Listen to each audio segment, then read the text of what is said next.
Got it. Got it. I will say this, and I've said it on multiple podcasts. I always find it a bit disingenuous that you and I now feel like we have to act like we just saw each other again. Do you know what I mean?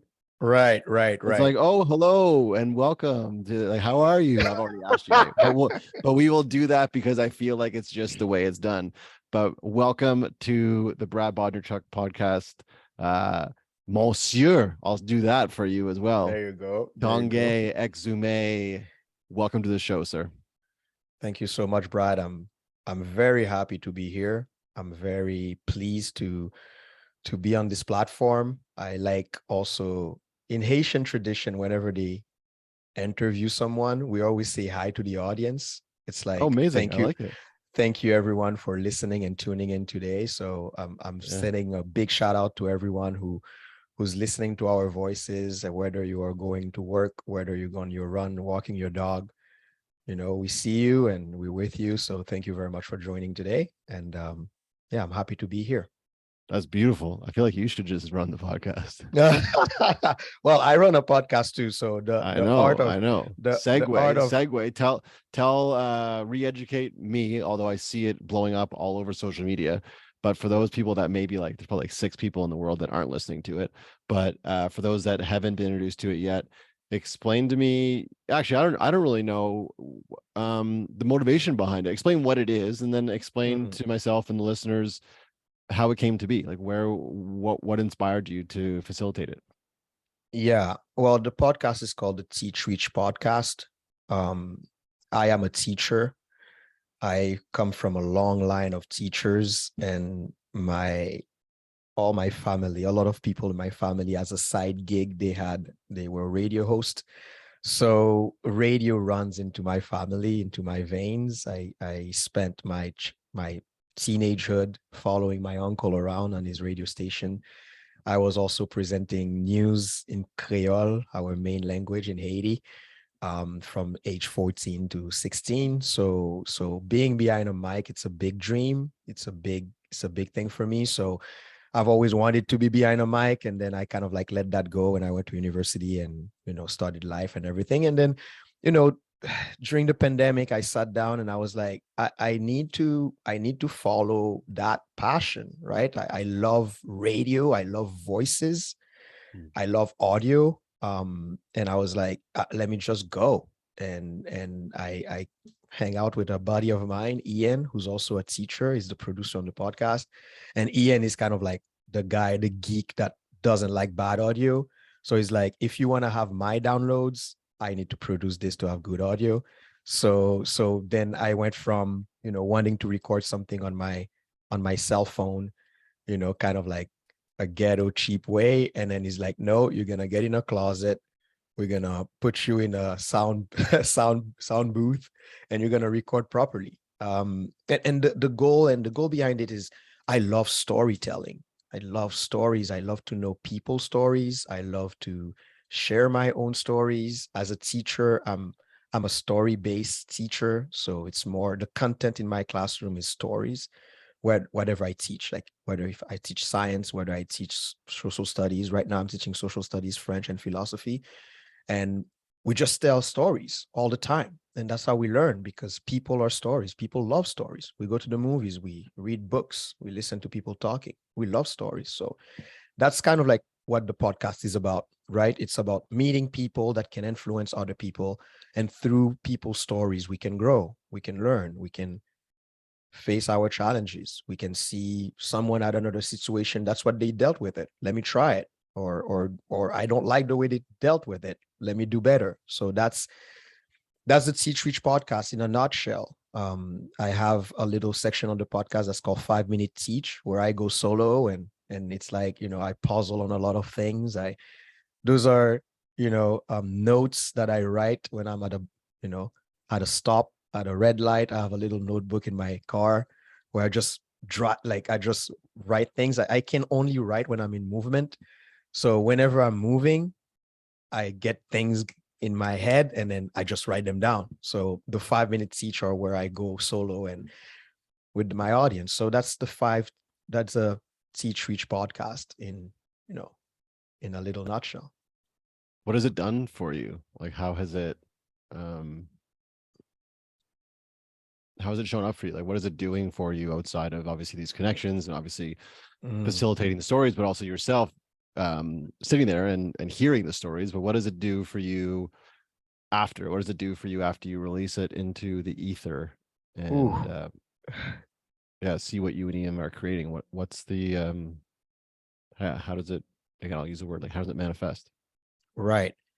That's a great question. I'm always blown away by not remembering what we talked about with my guest and listen to it as a brand new person, as if like I tune in into that podcast and I'm like, holy shit, they are sorry, I'm using explicit language on your That's all right. We'll podcast, but we'll bleep it out, teacher. but I'm like, and in my classroom as well, I use the same language because I that's my way to connect with my student. I'm like, Mhm. you speak like that, I'm gonna speak like that too.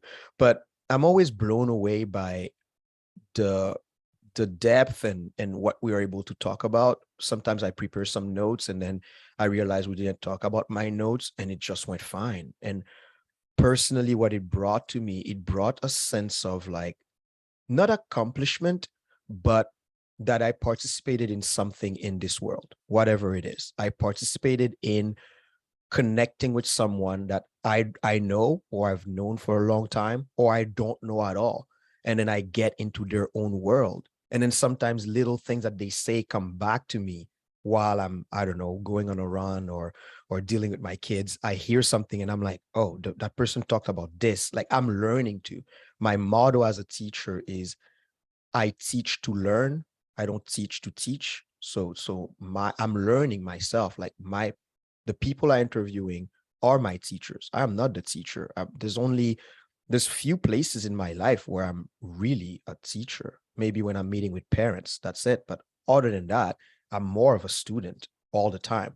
So this podcast, what it brought to me, is a sense of connection, but also a sense of like I can do difficult things, right? Like I started that podcast in May 2021. And then now, 2 years later, there are things that I didn't know that I felt like were so freaking complicated and hard that now I'm like, oh, there's a system for that. Oh, I can standardize this. Oh my God, I dropped the ball big time on this. Oh, how do I link up this? Like it's a lot of little technicalities that I've learned. So it's just learning. I love grasping new concepts. That's my favorite place to be at. It's kind of like something is difficult. All right, roll up your sleeve and let's go. Like I might cry doing it, but I do it nonetheless. So it's that's what it brought me, kind of like a new place where I can learn and when I can grow as well. I spoke with my brother, my biological brother, the other day about he was my first guest on the podcast, and I was like, I wanted to shout out to him and be like, thank you very much for being the first person that jumped in there with me.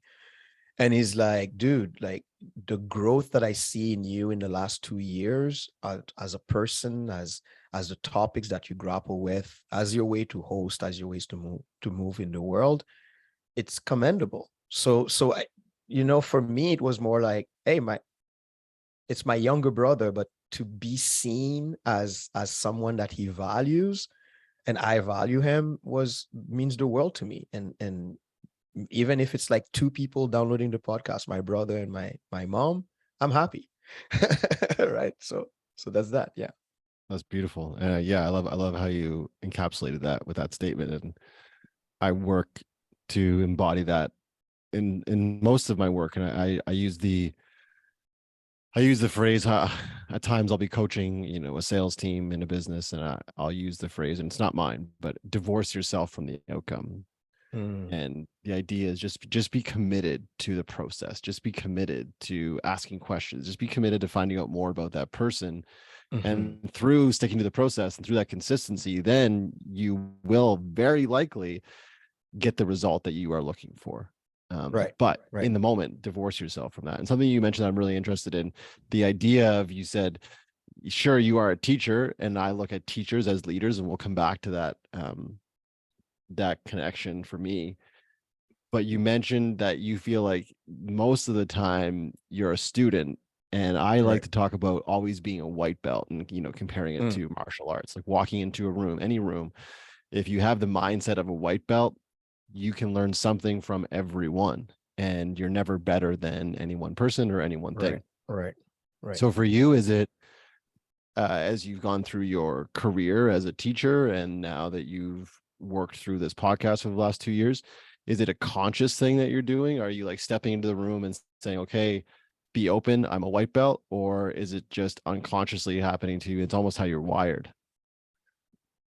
Yeah, that's a great question. I feel that when I get into a classroom, I need to touch base how my first question when I start any class is, how is everybody doing?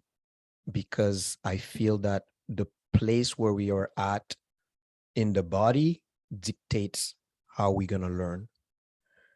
And for me, I teach as an open book. So sometimes I get to a classroom and I'm frustrated. I let my kids know that I'm frustrated. So what are we going to do with that emotion? How are we going to process that emotion to learn? So I always put myself in my students' shoes. So if I have a first period class that starts at like 9:15, I might the student might show up in my classroom hungry, or they just witnessed a fight between their mother and their father or their parents, or they were walking to school and I don't know, they dropped their phone, they're frustrated, something like that. So I want to get in a classroom from the mindset of the student. And then from there, I'm building up whatever we are learning together. It's a journey that I go on with them together. So the mindset is always putting myself in their shoes. And then there's something that they know that I don't know, whatever it is. There's something that they know about their lives that I don't know. There's something that they know about the topic I'm teaching that I don't know. There's something that they know about their life experience that I don't know. And if I'm going to teach from life experience, from that base, I need to put myself in their position and not try to be like, I'm going to assert, like a top-down approach. It's more everyone, we are growing together. And at the end of whatever that journey is of learning, myself, I'm someone completely different, right? I've been teaching for 10, 15, 11 years. And every year I come out, even if I teach the same subject, I am someone completely different. The topics that we touched on were different. The approach was different. And it's to remain open, because when we say that we are the teacher, I'm the one leading, and you kind of like put people in a box, and then it's like it's a formula that you just dish out, right? There is a formula, and the formula is to remain open. The formula is to remain flexible with the people and being malleable. So that's how I approach it, right? And is it a way that I'm wired? I feel that's the way that I've been raised. My dad was a teacher. Everyone on my dad's side was a teacher, and there was always that openness of that, hey, tell me how you do this and let me sit down and let me see you do it, right? My dad, when he used to teach, I used to watch my dad teach, and it would be his constant sentence is like, yeah, that's not difficult. And then he would continue, yeah, that's not difficult. But when he says, yeah, that's not difficult, it's kind of like puts you at ease of like, you can relax. We'll go together, right? Like, even if we have a big problem, that's not difficult. Let's just go, right? And it's always puts you at ease. But it's being open as well to listen to the other person. So that would be my take on that's my approach as a teacher. That's so Yeah. beautiful. Something I think that a lot of listeners on my podcast, because I'm making assumptions here, I don't actually have all the in-depth analytics of like what everyone does, but because I've really I've really prided myself in the information that I'm providing now for those that listen is really like, it really is leadership focused, predominantly Mm, business, but it shows up in relationships, shows up in lives and in our community, in our classrooms as well. And something you mentioned, I would love for you to unpack a bit for me, is the very first thing you do is you ask how everyone is. Paint that picture for me, like go deeper on that. So is everyone responding, or only those mm, that aren't well are responding? mm, And mm, further to that, how have you, I got, I got a bunch of questions here. I don't want to overload you, but are you making an assumption that the culture within your classroom is built in a way that people feel they can be vulnerable and real? mm, Or is it like general society? When I say, hey man, how are you? You're like, good. mm, mm, But mhm, really, mhm. you just dropped your phone. Your wife just filed for a divorce. Right, You know what? You got a tattoo and they spelled someone's name wrong, like all these things. But right. there's that culture doesn't exist in our relationship. So I'm just going to say good. So we just move past it. So I know that Mm, was a big question, but hopefully mm. you captured most of it. Yeah. Um, it's more of a, there's a culture that I establish. I have a rule as a teacher is that I don't start teaching content until January or February. So the first 4 months of my classroom, we are getting to know each other. So when I come to a classroom and I say, how is everybody doing? Some kids will respond, great. I'll pick up on that. I'm like, oh, I heard great. I didn't hear okay. I heard Mhm, great. mhm, Something must have happened. And sometimes in the background, some will answer bad, terrible. And then you pick on that. You're like, I heard bad and terrible. And then, but how you develop that culture is I bring my own vulnerabilities first. So I'm like, I'm stepping into the room and this is how I'm doing today. Or these are stories that I've had in my life that have destroyed me, that have made me sad, that have made me angry, that has that have brought me joy, that have brought me love. Those are the hardships that I've gone through. And this is what a human being looks like. And then we establish now a culture of trust of like, well, the person that I see as quote unquote the authority or the power in the room comes in with their their guards down. So maybe I can do the same. And I don't push a student to do that. It's throughout the course of the year, I give myself a goal to touch deeply with each of my students. So I have 30 students in the classroom. I try to do my best to get there. And some students, it's not face to face. Some of them is writing on a journal and they submit a journal. And I'm like, oh my God, let's talk about that. Right. Some of them it's one-on-one. Some of them it's in the small groups that we do some recording about stories and then we get there. Or some of them I give them prompts and I get my students to journal every morning. They have a 10-15 minute to journal, right? And then I give them a prompt of like, I don't know, like for this weekend, it was like it was Mother's Day and there's controversies about is it Parents Week and whatnot. And we get the kids to talk about, well, parent, whoever you are, something I want you to know is, and then let's go. Let's do 15 lines of something I want you to know, filling the blanks. Doesn't matter. And some of them I'm like, I'm not gonna read it. It's not for me. It's not that I don't care, but it's not my business. It's your business. But I want you to get to talk about your emotions, talk about how you're feeling. And then once we establish that culture of talking about how we feel, then a student can come to the classroom and right away before he sits down can be like, Mr. Exume, I'm feeling this. Can I go for a walk? Sure. Right. And then once I establish that culture of that culture of like of trust, then they can confide in me and we can find ways to work whatever the problem is. If I don't have the tools to do that, I'll find some resources, I'll find some counselors. And because I do believe that we have a big issues with expressing our emotions and it's has to be taught. And the way that we teach it is by doing, right?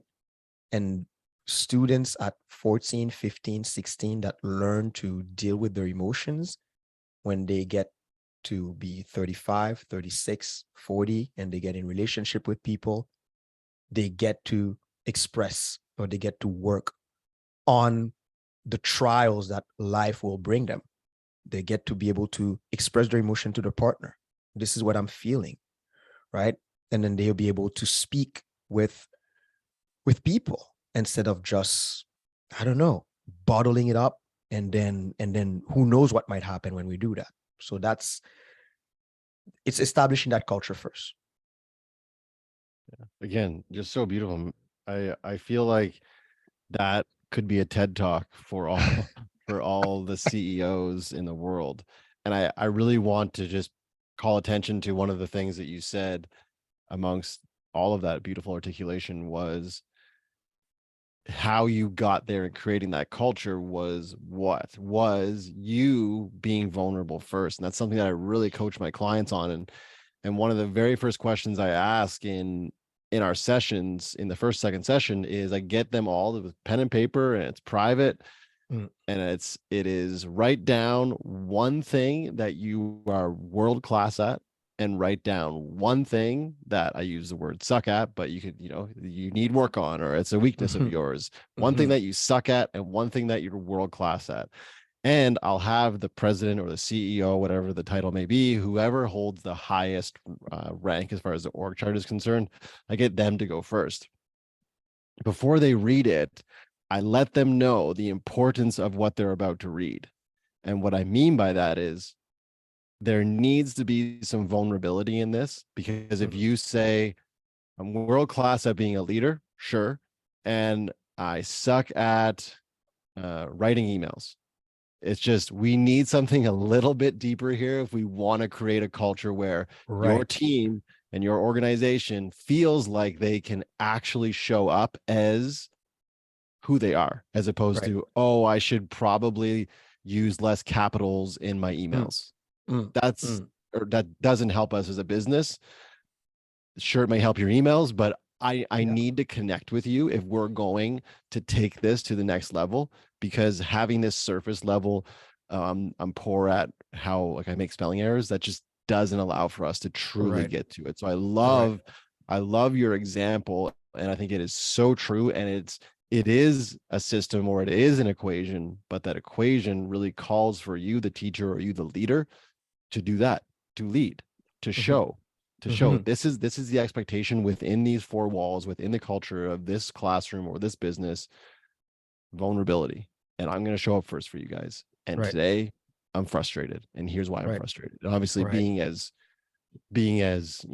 open as you is appropriate. You don't have to go too in detail, I'm sure, with whatever you may be dealing with, you being anyone, not just you. So yeah, thank you for sharing that. I just think it's such an important delineation for everyone to understand. Like, we want to create a culture of understanding and caring and sharing, whether it be in our households or in our businesses or in our classrooms. It starts with, quote unquote, the leaders, the teachers. So thank you for that. Right. We lead by example. We learn by examples. My mother is an amazing cook, and all my friends love when I invite them over and my mom cooks for them. It's a national affair. She's an amazing cook. But my mom never shared a recipe with me, ever. And I've learned everything that she cooks. When my mom cooks, she's like, you want to learn what I do? You're going to wake up at 5 and you're going to go to the market with me. And then you're just going to follow me. Tag along, buckle up, let's go. Right? And then you will pick up little things. You will see how she negotiates to buy things in the market, and then how she pack things. And then you will just see, and you'll be doing. And then she will be like, we're going to do it 3, 4, 5 more times. And then at one point, you're going to go and I'm just following. And then she just watches you. And then she'll tap you on your shoulder to be like, no, no, not this. Watch out. No, this. And then next thing you know, you embodied literally the mannerism and the way that you move. And I had this little experience where my wife was observing me in the kitchen, and then she didn't know my mom yet. And then she saw my mom and she's like, you guys move exactly the same way.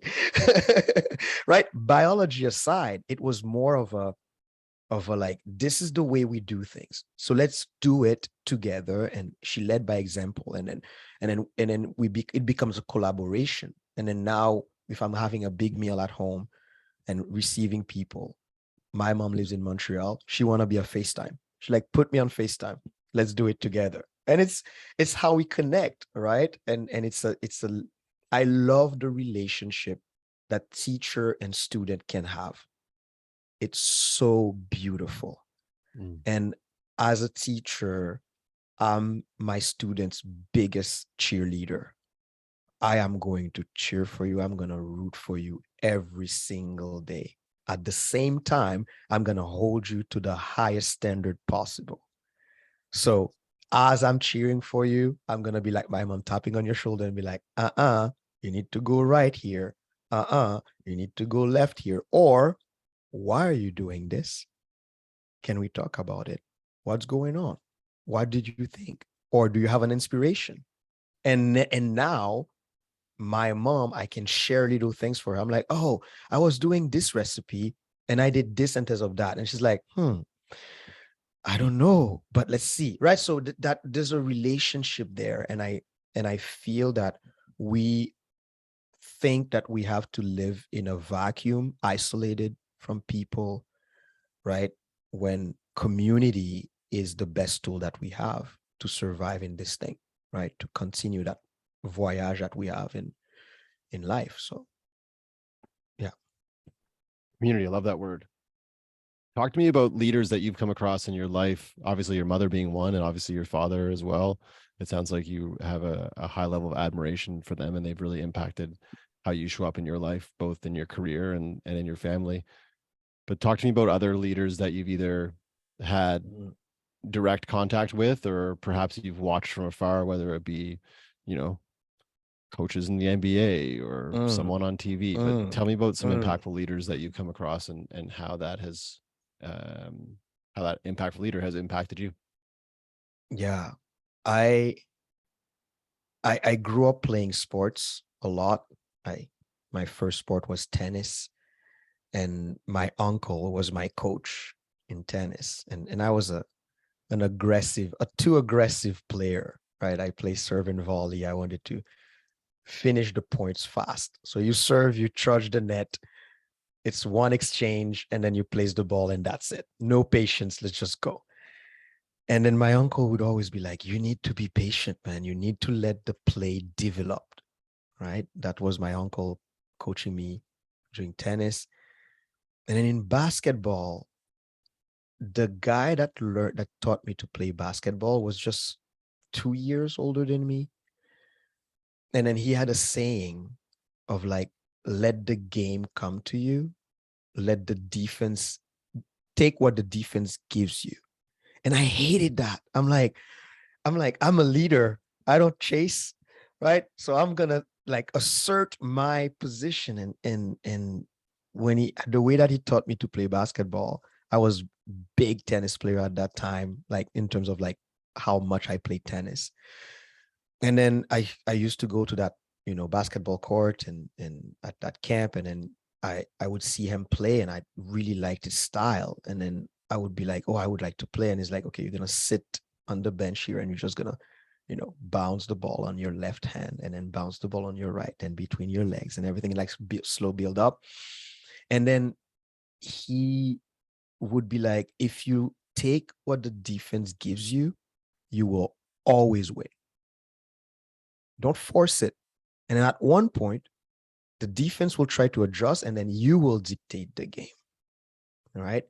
So patience was always something that, from those two examples that I took from, like, it's kind of like slow down, breathe, look at the situation, take what the defense gives you.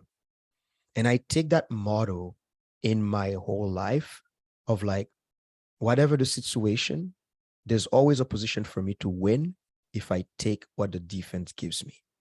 I'm not settling. I'm just taking micro wins and then chipping away at that win, right? So whether it's, okay, I didn't score here, but I went to the free throw line, right? Or we didn't score here, but we had an open look. That's good, right? Let's keep on moving, right? And it's funny because I love sports a lot. I love sports analogies, and I just choose stats and all that. And watching coaches in the NBA, the Steve Kerrs and the Phil Jackson and those coaches, it's kind of like, don't force the game, guys. Like in the huddle, you always hear that, guys, and those are professional athletes. Like they are paid for that, right? Don't force the game, guys. Like just find the open shot, like keep moving. But there's something that in those coaches that I love is the idea of using chaos at your advantage. So um I have a little soft spot for the Warriors, even though they lost, but I have a soft spot for the Warriors. And the Warriors game is predicated on, let's create as much chaos as possible for the other team. So it might look disorganized. It might look that we are going a well thing, but we know what we're doing. We know where we're going. So patience, number one, using the defense, number two, creating an illusion of chaos, but you have control. That means you've gone through your steps multiple times and you know what your blueprint is for this, right? The Warriors create chaos, but Steph has like a deadly shot. So it doesn't matter. There's going to be chaos. Steph is going to have a crazy shot, or they're going to run a pick and roll. And one thing as well as sports is also, one thing that I've learned from sports is everyone is part of the team. Phil Jackson, one of the greatest coaches in the NBA, always would berate his players on the bench more than the players playing. He's like, you're on the bench, pay attention. Watch. You can see something that those guys do not see. And if you're on the bench, you're paying attention, and I call your numbers, you are able to do something because you saw the game from an outside perspective. And there's also a sense of humility as well. It's not because that you're on the bench that you are less of a player. It's not because you're on the bench that you cannot, actually, when you're on the bench, you can answer a call, right? We call your number and then you showed up. And I brought this in my relationship because when I played basketball in college, when my wife played basketball in high school, both of us, we were bench players. We would sit on the bench for as long as the game goes. And then if we're getting blown out, the coach would put you in. But that doesn't mean that you have less of a job, because this is where you prove yourself. So you pay attention to the game.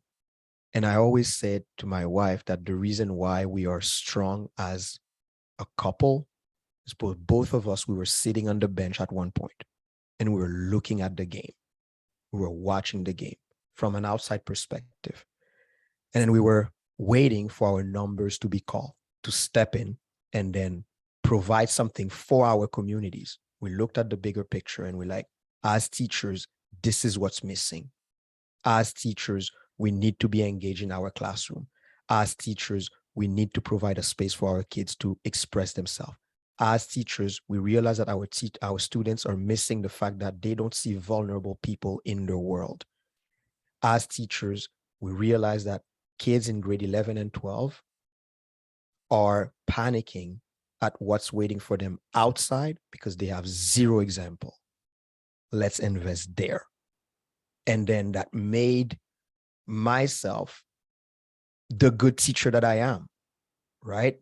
And then it's not bragging. It's just a confidence of like, I've sat on that bench for so long and I've seen what the defense gives me, and I'm going to win with that. And what the defense is giving me is communication, is community, is the idea of being courageous, right? And it's cultivating that culture in our classroom. And then you win. And then you establish a community. And then 5 years, 6 years after your kids graduate, they come back and see you. And they're like, there's a story that we had in our classroom that made sense. That's when I win. I call this my paycheck. That's when I win. So, yeah. Man, I love it. You should have a podcast. Well, I should have another podcast. Another Maybe, podcast, man. maybe, You yeah. waxed poetic, dude. I don't even want to interrupt. I just want to hit record and just let you go. I lost my own train of thought there. There was something I wanted to ask you, and this isn't what I wanted to just say right now, but I'll do it anyway because it's with me. I don't know where I heard this, but I'd love for you to elaborate on this. And perhaps you have heard it. Maybe you can cite where I did hear it, but it's not our job as leaders or teachers to teach how they, being our students or, our staff, our team, I'm going to start again. It's not our students' job to learn how we teach. It is our job to teach how they learn. There I go. I got it. Right. One, have you heard that before? And two, again, are you conscious of that in your classroom? And how tiring can that be when you've got, a class full of different personalities who all, perhaps not all, but, there's populations of that would learn differently than others. Right. Walk me through that. Or do you just say, at times, you know what, screw it, this is how I'm teaching it. So if you get it, great. If you don't, well, good luck on the test. Right. I've heard this before, and the version of it that I know is that you will not judge a fish by its ability to climb a tree. A fish can't climb a tree. I mean, genetically modified, maybe. But in its nature, in its core, a fish doesn't climb a tree. And if my job as a teacher, a leader, someone evolving in a community in a leadership role, it would be a disservice to me to put you in an environment that is not where you thrive. It's counterproductive, because as a leader, as someone that will start something, I'm going to lose resources. I'm going to lose time. I'm going to have to coach you many times I'm going to have to rewire a lot of things about you. However, before I get to judge a fish by its ability, I need to know that it's a fish. Can't go and I have to probe. And if we are dealing with human beings, we have to know their skills, their level of competencies. That's the reason why we take the time to get to know each other. That's why we need to have all this background information. And so how I approach that through stories. I want to know how the person I'm interacting with, what were the things that they are good at, as you mentioned, and what they suck at. But I go in a different way. My question for my students is, what is your love language? How do you express love? And how do you fight? And that's valid for students in the classroom. That's valid for relationship. I want to know with my partner, romantically or business-like, how do you fight? When the plot thickens, how do you show up? Do you stay quiet? Do you write? Do you punch things? Like, I want to know those things. And I want to know where they come from. Where have you learned to fight? What do you embody when you fight? Because that will give me a whole scope of who you are as a human being, right? Some students, younger grades, grade 8s, they will not understand how do you fight, but when you are frustrated, how do you show up in this world? Do you put your hoodie on and then you hide? Are you loud? Are you bouncing around? And then from then, I'm collecting all that information and be like, okay, this is the way that I can go with you. And sometimes I don't have the solution. That's when the trust comes in, or I teach grade 8 to 12. And if I have students in grade 8 that show up a certain way, there's certain things I can give them, and then I pass it around. There's someone in grade 9 that's going to continue the job. This is why, as teachers or people that are working in organizations, we need to trust the other person that's going to have the thing that comes from me, right? Whether it's a client, whether it's a file, whatever it is that I'm passing on, I need to trust that this person that I'm working with will take care of that thing, will add up, right? And I find that because education is kind of like not my specialty, but my area of expertise, I would say that in our education system, we think that we have 13 years with students. They don't have to master everything by grade 2. They don't have to master everything by grade 9. Trust that the next person that's going to take it will like pick it up from where you left off. And then we're going to build up. That's a community. Like we need a village mentality. And the problem is we don't have village mentality. I run workshops for teachers often. And the question that comes often is like the question or the statement, I feel alone. I'm on an island. Yes, I have autonomy, but I'm by myself. And you're like, you're in a room, you're in a building with 80 other adults and you feel alone. There's a problem about the culture of that building, right? So I need to know that in my department, if I teach languages, well, there's certain things that I need to teach, but I might not do that the whole year, and I'm passing it on to you, and then you continue the job. We're trusting that at the end of the line, we're gonna have, result. Now it takes a collaborative vision, right? It takes like at the adult level that we collaborate to create a vision of what do we want for our students when they come out of that education system. And I find that we always focus too much on, as you mentioned, the test or the skills that they need to have. I think one thing that will remain is the emotional component. It doesn't matter what you learned in terms of content. What mattered is the emotions that you have like learned how to deal with those emotions, learn how to express yourself, whether it's it doesn't have to be like an expression of like public speaking.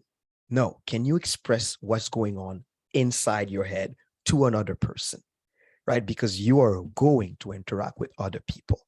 Can they know what's inside of you? And the only way to do that is to learn it at a young age, is to model it. Last thing, and I'm gonna close with that long-winded answer. My youngest son is 7, and I want to teach him how to express himself about not like, things that he likes, but deeper emotions. And when I put him to bed, I have 4 questions for him. Is there anything today that frustrated you? And I give him a minute to answer. List something or many things that frustrated you. Is there anything today that made you feel sad? Is there anything today that made you feel joy? Is there anything today that made you feel loved? And the reason why I put the love at the end is for every time he finish, for me to tell him, I love you. And sometimes it's just no frustration, no thing that brought me sadness, no joy. And then now he start to play with it. He's like, I know if I say no, you're going to start like to be like, oh my God. However, it creates a climate of like, I am here to listen to you. And then it might not come out at that time, but at another time, you'll have trust that I am here to listen to you. So I feel that's what we need to do. We need to teach people how to express themselves. And every single time, I just want to say beautiful at the end of all of your pontifications. Thank you, man. The last question I have for you, because I want to respect your time. Mm. because I'm assuming you're due to go teach a class. For those of you just listening, this is an East Coast versus West Coast thing. So it's where I am, it's 12:15, which means it's quarter Mm. after 8 your time. So I want to Yeah, respect that. But yeah. before I let you go, um, again, for those of you that don't know, Tanguy and I met each other originally through the sport of CrossFit. So through exercise, health and wellness, fitness, basically. And I prescribe to it still myself. It's such a massive part of my lifestyle, and I really feel as though, and I don't want to project on your answer here, but I really feel like for me to show up, it's one of my key actions in my day, whether it's out for an early morning walk or going to the gym and getting a sweat. It allows for me to then walk into rooms and show up in a way that I really want to be able to show up for myself, but also ultimately for my clients. Mm.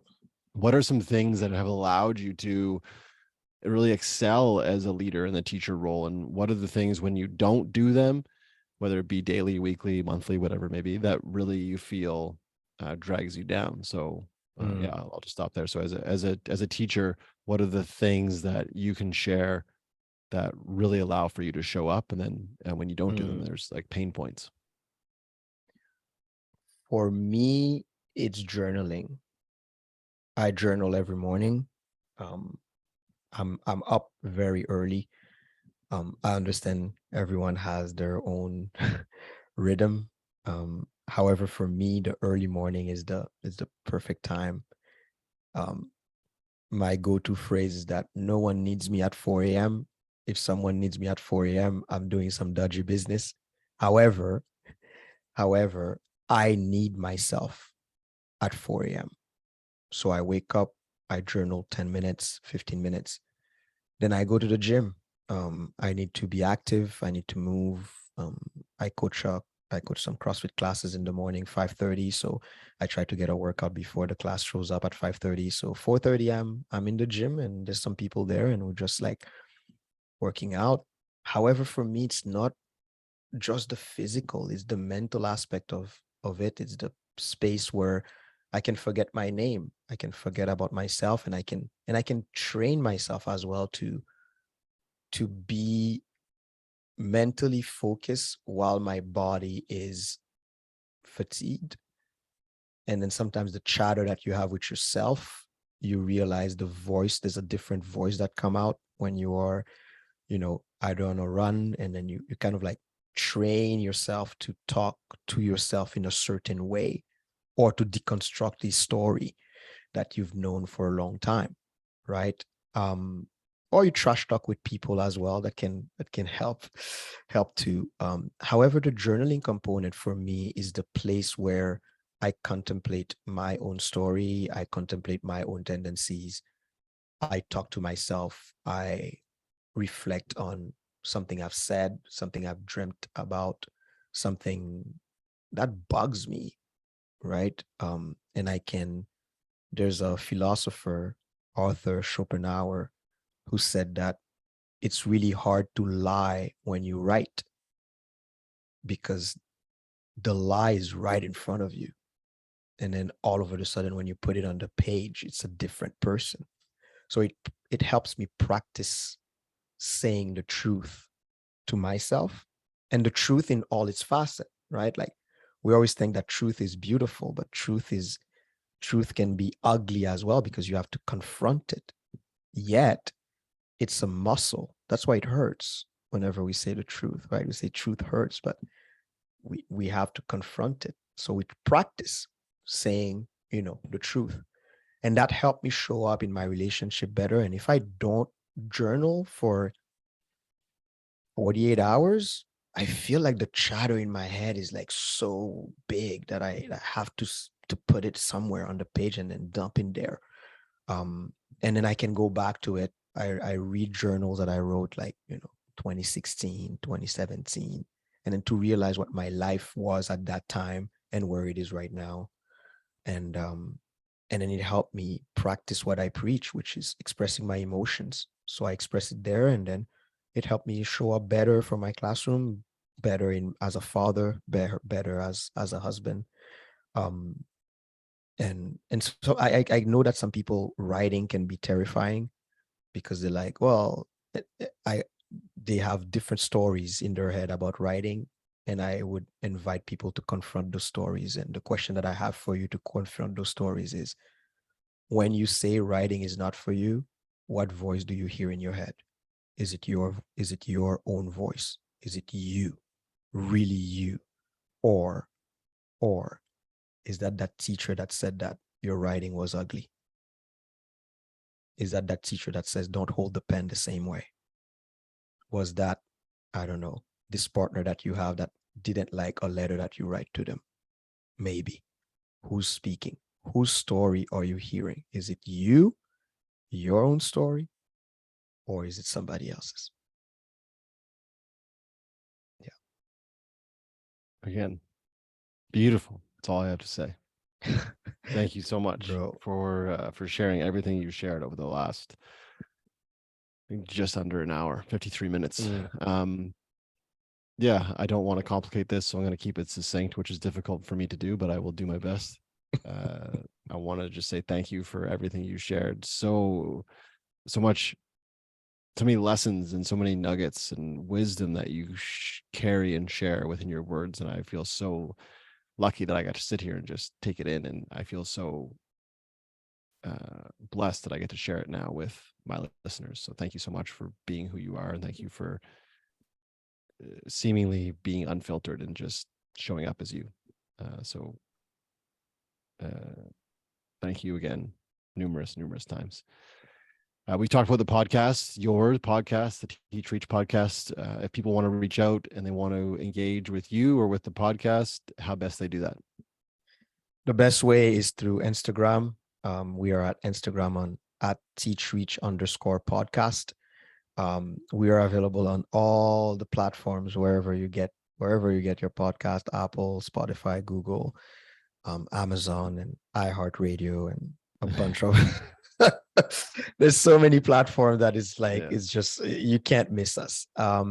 We are also on Podbean, teachreach.podbean.com.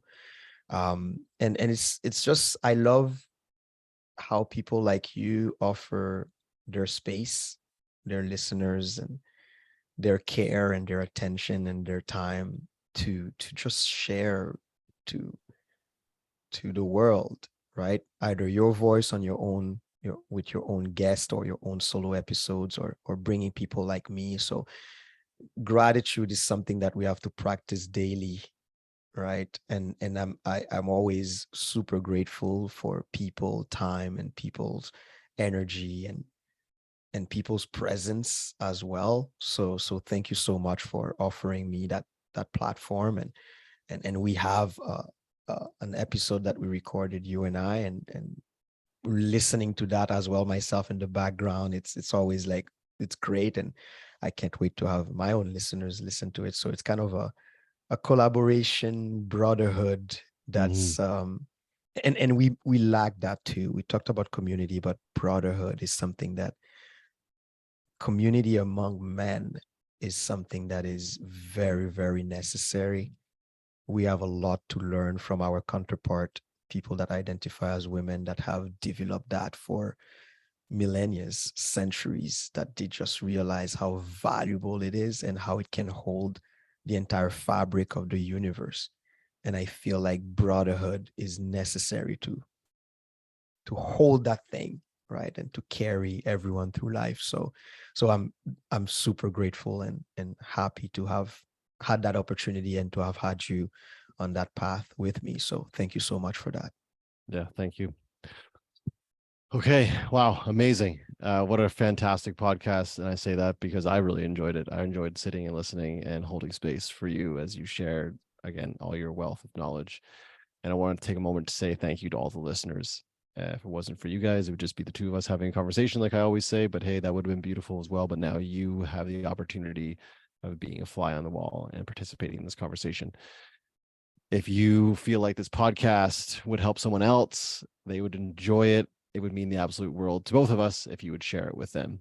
And I'll leave it at that. You guys know what to do. Until next time, be good and do good. That's it, man. We did it. All right. Finally. Peace out. That's amazing, bro. Thanks a Thank lot, you, man. dude. You did fantastic. You crushed it. Thank you, brother. Thank you, man.